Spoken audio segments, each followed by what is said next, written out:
the transformation process. So it was what we call workers and management buyout, because of the basis that the structure of the economy did belong to the state.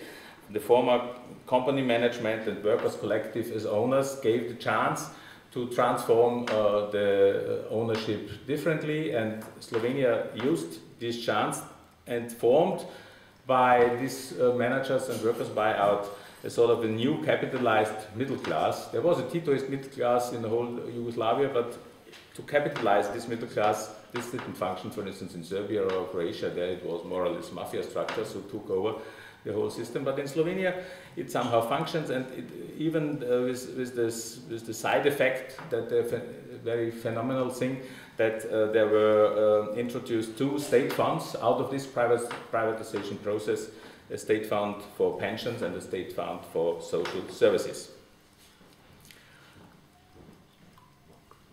And the third important factor for what I call the essential factors of the peripheral economic integration was a non-existing alternative option due to the geopolitical reasons. I speak of the non-existing Russian factor at the time. Boris Yeltsin worked on disintegration of Russia itself, politically and also economically. And economically, not only that all Comecon countries, so we don't speak now of Yugoslavia or Slovenia, but all the Comecon countries had very bad experience with this transfer ruble zone.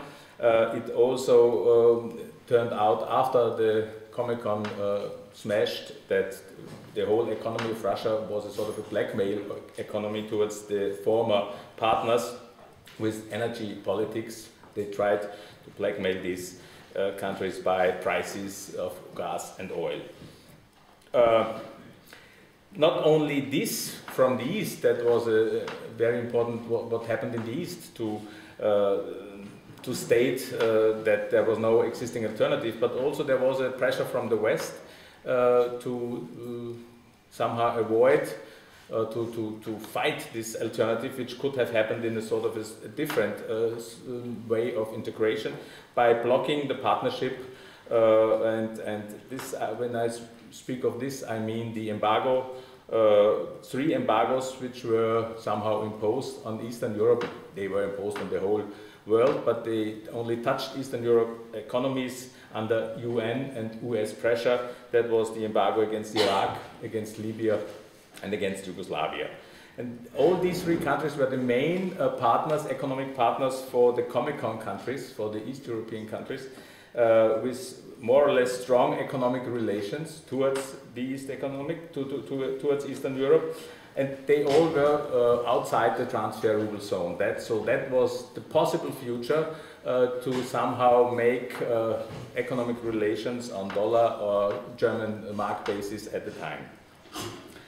So these are the fundaments of the peripheral integration into the European Union, and the outcome was, what I want to now continue with, was the transformation period, lasting more or less till December 2002, when in Copenhagen the treaty for the enlargement process was signed and the enlargement was implemented, more or less. When I speak of this transformation period, I want to speak also of the pillars of this transformation period. From the economic point of view, EU enlargement has been finalized already before this accession of the 8 or respectively 10 countries, when you speak of Cyprus and Malta also, in May 2004 and in January 2007 then for Romania and for Bulgaria. And since the breakdown of Comecon and East European countries up to 2002, more than 12 years passed and were necessary to implement the spirit of what I call the 4 freedoms of determining capitalism. So the freedom or the free move of capital, the free move of services, the free move of goods and workforce. This free move meant for workforce was somehow postponed till 2011 because Germany and Austria, for instance, asked for it, and till 2013 for Romania and Bulgarian workers wanting to come working in Germany or Austria.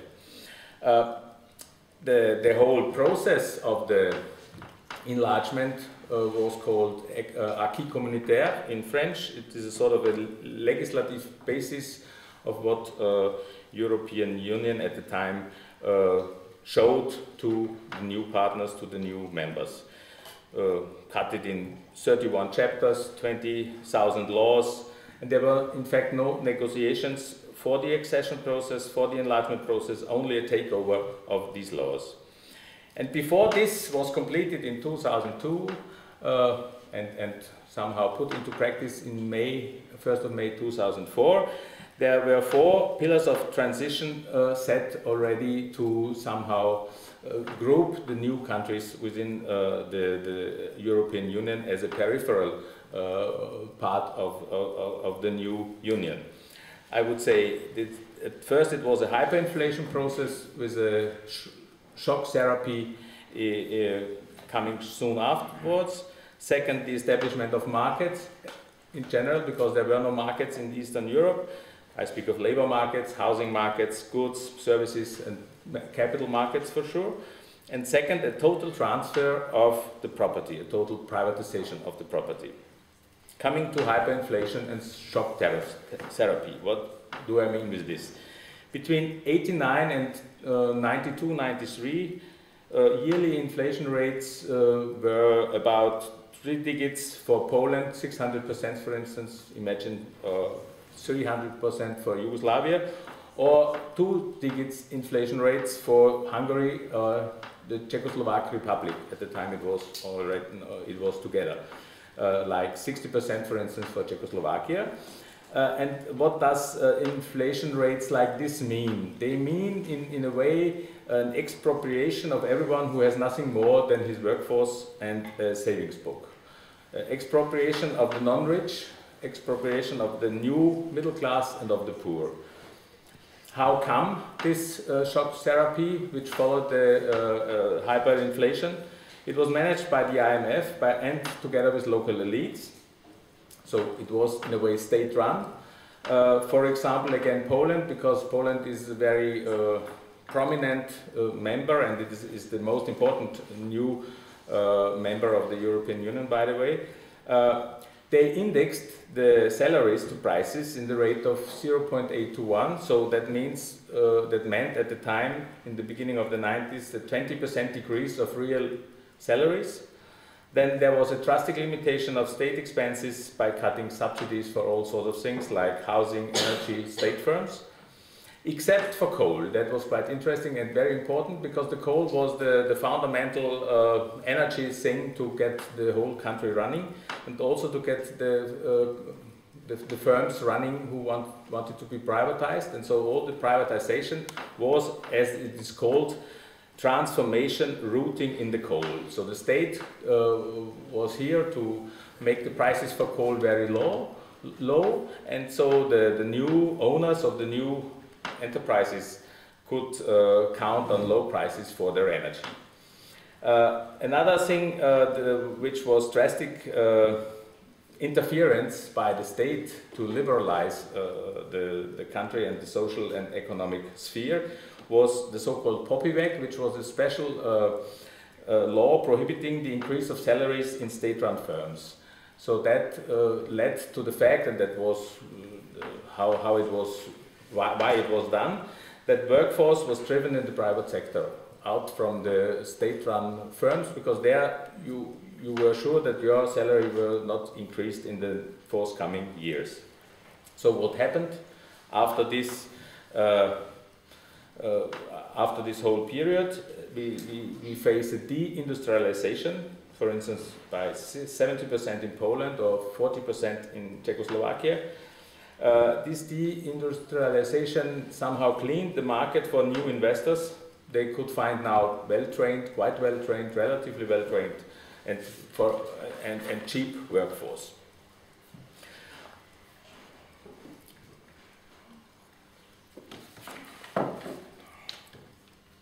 Together with the deindustrialization, we see the phenomenon of a great social and cultural loss, a sort of a desorientation in cultural way and socially. There is a very interesting study made by the UNICEF in 1994 stating that about 1.4 million people died more than in the years before, so they speak of a sort of a transition mortality. Touched were more or less the 50-year-old men who lost their work because of deindustrialization and who started drinking or started driving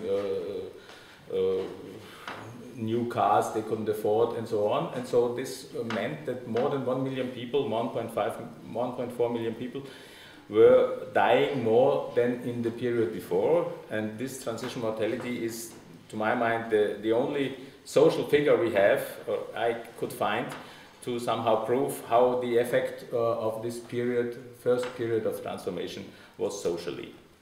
To summarize, hyperinflation took away the consumption promises of the communist period. It was what the communists couldn't produce and somehow promised for the next year, 10 years from now, and organized the convertibility of the currency because this was a precondition for new investors. Nobody would come to a country and invest when there was not a so-called German mark convertibility or euro afterwards or dollar convertibility. And so the shock therapy cleaned the market for new investors.